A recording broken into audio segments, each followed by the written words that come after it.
Hi everyone, good evening. कैसे हैं?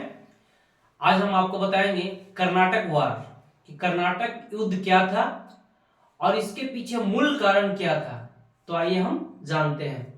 तो जैसा कि इसको आप एक बार स्क्रीनशॉट ले सकते हैं, देख लीजिए, इसे आप स्क्रीनशॉट ले सकते हैं।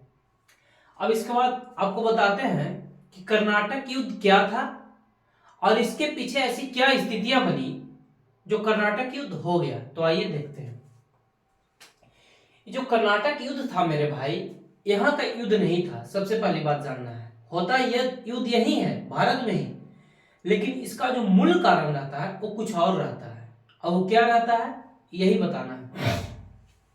ये ब्रिटेन और फ्रांस के बीच यूरोपीय संघर्ष का विस्तार था। यह ऑस्ट्रिया के उत्तराधिकार के युद्ध के साथ आरंभ हुआ था। यहाँ पे देख लिया लिखा हुआ।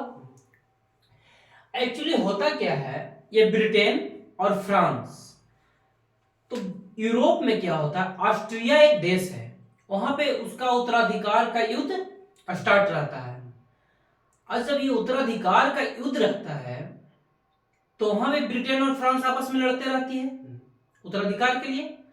और यहां भी भारत में भी ऑस्ट्रिया का मतलब उत्तराधिकार का प्रभाव देखने को मिलता है, क्योंकि ब्रिटेन और फ्रांस व्यापारी के माध्यम से यहाँ भी व्यापार करते हैं, दोनों करते हैं ना। तो ये दान दोनों जब वहां झगड़ा होता है, कहाँ, यूरोप में।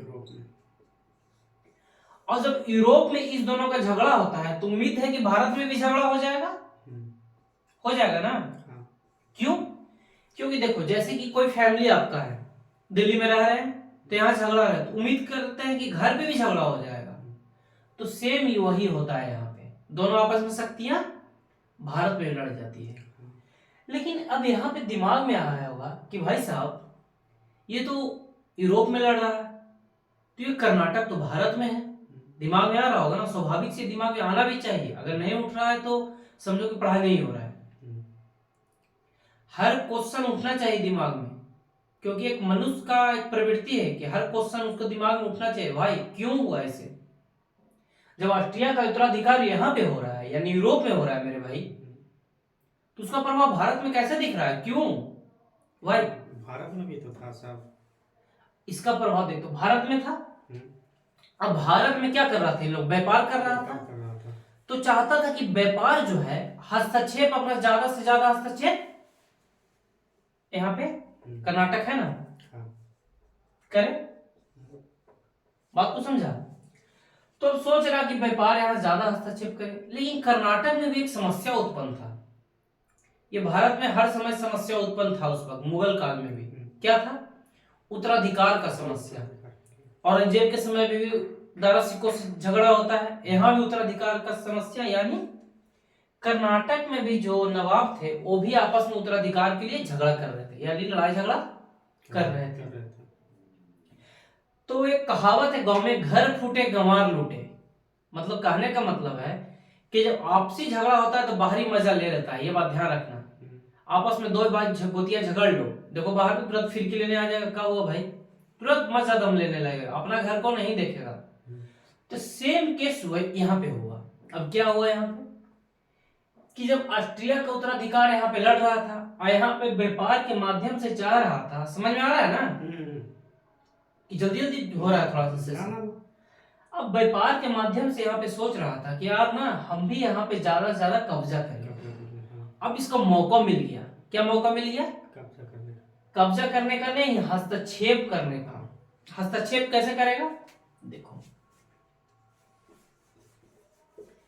अब देखो, कर्नाटक के नवाब क्या लड़ रहा है, आपस में लड़ रहा है उत्तराधिकार के लिए। जब दो घर में लड़ता है भाई तो तीसरा हस्तक्षेप करता है ना, तो हस्तक्षेप करता है। और जो डुप्ले था वो फ्रांसीसी गवर्नर था, वो बड़ा शातिर माइंड का था, बहुत तेज माइंड का। तो वो क्या करता है कि हस्तक्षेप करना शुरू कर देता है। तो हम बताए थे इसके पहले कि पांडेचेरी एवं मद्रास, दो जगह का नाम बताए थे हम। क्या? पांडेचेरी और मद्रास। पांडेचेरी और मद्रास। मद्रास। अब देखो क्या होता है, वहां पे झगड़ा हो रहा है और जो पांडिचेरी और मद्रास था वो कर्नाटक बंदरगाह के अंतर्गत आता था। ये दोनों हम्म, कर्नाटक के पास ये पांडिचेरी और मद्रास। मद्रास। अब यहाँ पे लिखा हुआ है पांडिचेरी का जो गवर्नर था वो था डुप्ले, डुप्ले, और मद्रास को जो अंग्रेजी गवर्नर था वो था मोर्से। मोर्से, जो पांडिचेरी का गवर्नर था यानी फ्रांसीसी गवर्नर डुप्ले। डुप्ले था। अब यहाँ पे गौर से समझ रहे, यही है, यही मेन है। ठीक है। अब मद्रास का अंग्रेजी गवर्नर था मोर्से, मोर्से। ठीक है। और जो पांडिचेरी प्लस मद्रास था वो कर्नाटक के अंतर्गत आता था, अभी बताया, हाँ। ठीक है। अब क्या हुआ कि वहां पे झगड़ा स्टार्ट हो गया। ठीक है। तो जो डुप्ले था बड़ा शातिर माइंड का था। कर्नाटक का नवाब का नाम था अनवरुद्दीन। क्या नाम था? अनवरुद्दीन। अनवरुद्दीन। सब लिखा हुआ है, सारा चीज लिखा हुआ है। कर्नाटक के नवाब का नाम था अनवरुद्दीन। अब ये अनवरुद्दीन से आकर कहता है कौन? डुप्ले, कि नवाब साहब यहाँ पे झगड़ा नहीं होना चाहिए। ऑस्ट्रिया यहाँ यूरोप में हो रहा है तो होने दो आप, प्लीज आप झगड़ा को रोको। इतना बोल दिया। अब नवाब हो गया ठंडे बस्ते में, कहीं झगड़ा बोल दिया तो झगड़ा होगा ही नहीं। लेकिन डुप्ले क्या करता है, धोखा से जो मद्रास का क्षेत्र रहता है, किसका? मद्रास का क्षेत्र किसका है? इसका गवर्नर, सॉरी, अंग्रेज का यानी ब्रिटिश का। ब्रिटिश का। देखो लिख रहे, तुम समझ में आ रहा है कि नहीं? हाँ। थोड़ा सा हौच पौच है ये। ना ठीक है, कोई दिक्कत अब मद्रास का अंग्रेजी गवर्नर जो रहता है मोर्से। अब ये डुप्ले क्या करता है? डुप्ले कहाँ का है? फ्रांसीसी गवर्नर है। फ्रांसीसी गवर्नर। जो कि डुप्ले का क्षेत्र कौन है? पांडिचेरी। पांडिचेरी। अब मद्रास का क्षेत्र कौन है? मोर्से, जो कि अंग्रेज का है। मोर्से अंग्रेज का। हाँ। अब क्या करता है डुप्ले? धोखा से मद्रास पर कब्जा कर लेता है। कब्जा कर लिया धोखा से। अब किससे कब्जा? पहले था किसका? ब्रिटिश का। ब्रिटिश का। अब कब्जा कर लिया तो किसका हो गया? डुप्ले का यानी फ्रांसीसी का। हाँ। अब समस्या क्या हो गया कि पांडिचेरी प्लस जो किसके अंतर्गत आता है? कर्नाटक का। और कर्नाटक का नवाब कौन है? अनवरुद्दीन। अब जब तुम्हारे घर में कोई आएगा मेरे भाई, अपने मन से कोई दीवार घेरने लगे तो तुम्हें तकलीफ होगा कि नहीं? ये बैठा हुआ है, यहाँ कब्जा कर लिया। अनवरुद्दीन को संप्रभुता का हनन हुआ, स्वतंत्रता का ठेस लगा कि यार तुम मेरे रहते ऐसा कैसे कर सकते हो? सिंपल सी बात है ना, कि मेरे घर में कोई रेंट पर आया और दीवार खड़ा करने लगे तो हमारा तो स्वतंत्रता हनन हो जाएगा ना, यानी हम कमजोर साबित हो जाएंगे।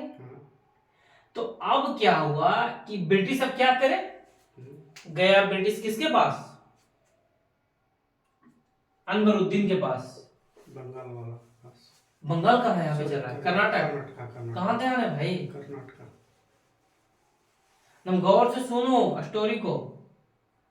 अब कर्नाटक के नवाब के पास कहा नवाब साहब ये बताइए, आपके रहते भर में आपके क्षेत्र पर कैसे कब्जा कर लिया?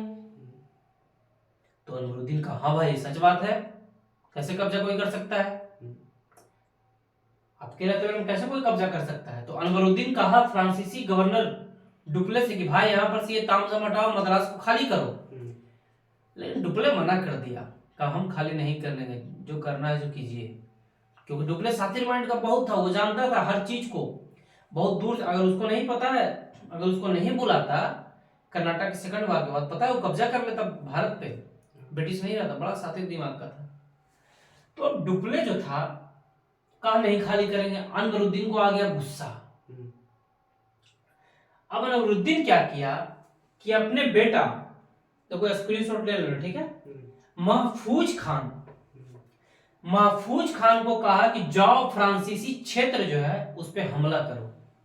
कौन कहा? अनवरुद्दीन कहा अपने पुत्र को कहा। क्यों कहा? क्योंकि वो वहां पे अपना हक जता रहा था। हक जता रहा था। और क्षेत्र किसका था? ब्रिटिश का था। लेकिन दिया हुआ था किराए पे अनवरुद्दीन। तो महफूज खान बहुत सारा सैनिक लेकर जाता है, और मत लगता है डुप्ले का 700 या 400 ऐसी सैनिक रहता है, इसके पास लगता है 10-20 हजार सैनिक रहता है। डुप्ले क्या करता है, अपनी योग्यता के बदौलत अनवरुद्दीन के पुत्र को हरा देता है। डुप्ले हाँ, इतना सैनिक मात्र 700 सैनिक से हरा देता है 10-20 हजार सैनिक को। ठीक है। अब इससे समस्या हो गया। अब समस्या क्या हो गया पता है इसमें? युद्ध का ये परिणाम कुछ नहीं निकला, कुछ निकला, बस एक दूसरे पर कब्जा कर लिया। लेकिन इसमें एक कमजोरी निकला।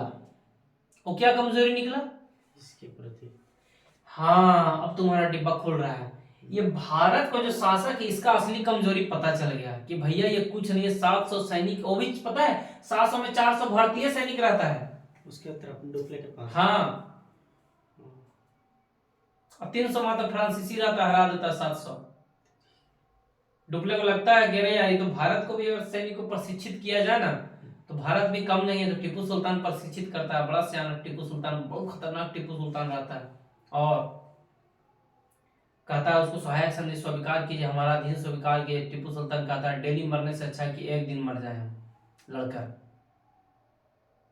टीपू सुल्तान एक ही दिन का जिंदगी जिएंगे, लेकिन शेर की तरह जिएंगे, गिदड़ की तरह 100 साल नहीं जिएंगे, टीपू सुल्तान बोलता है। लास्ट में मारा जाता है। तो अब क्या है, बहुत हिस्ट्री से सीख सकते हो। महफूज खान हार गया, अनवरुद्दीन हार गया, इससे कमजोरी पता चल गया। लेकिन फिर क्या होता है कि ये प्रथम कर्नाटक युद्ध होता है 44 से 48 तक होता है, कहीं कहीं 46 से 48 रहेगा। ये बात ध्यान रखिए, हम सोच ही रहे थे। इसका डाटा थोड़ा सा उतार चढ़ाव, 46 से 48, 49 से 54, 56 से 63।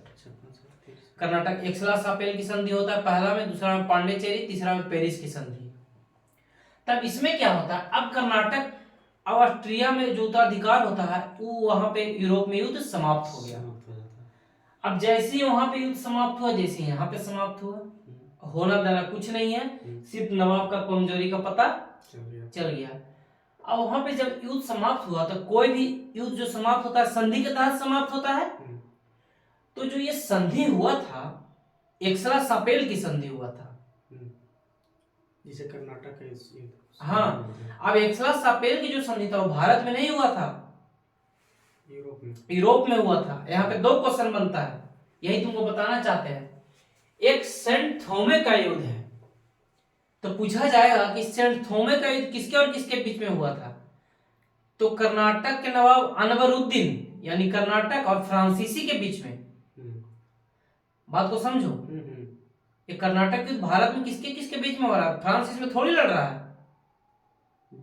हस्तक्षेप डुप्ले किया है, लेकिन इसमें ब्रिटिश लड़ नहीं रहा, फ्रांसीसी लड़ रहा है, डुप्ले कर्नाटक के नवाब से। हाँ, अनवरुद्दीन जो कि महफूज खान है, तो उसको बोलते हैं सेंट थोमे का युद्ध। अब इससे 3 क्वेश्चन बनता है तुमको यहाँ पे फैक्ट क्लियर। कर्नाटक युद्ध कब हुआ, तो 44 से 48 या 46 से 48 जो भी मानना है, ठीक है। दूसरा सेंट थोमे का युद्ध था, किसके और किसके बीच में, डुप्ले के और मतलब कर्नाटका के नवाब अनवरुद्दीन। देखो डुप्ले बोलना नहीं है यहाँ पे, फ्रांसीसी भी आ सकता है, डुप्ले नहीं बोलना, फ्रांसीसी। फ्रांसीसी ऑप्शन, डुप्ले नहीं देगा, फ्रांसीसी देगा, ठीक है। सेंट थोमे के युद्ध। और कौन सी संधि हुई थी, तो एक्सला सापेल की संधि, लिखा हुआ होगा कहीं पे, ये ब्लैक वाला से लिखा हुआ, हाँ लिखा, एक्सला सापेल की संधि। बस यही एक्सला सापेल की संधि कहाँ होता है, यूरोप में। इसी संधि के तहत ये कर्नाटक युद्ध खत्म हो गया। समझ में आया बढ़िया से। तो आज का सेशन इतना तक ही समाप्त होता है। Thank you.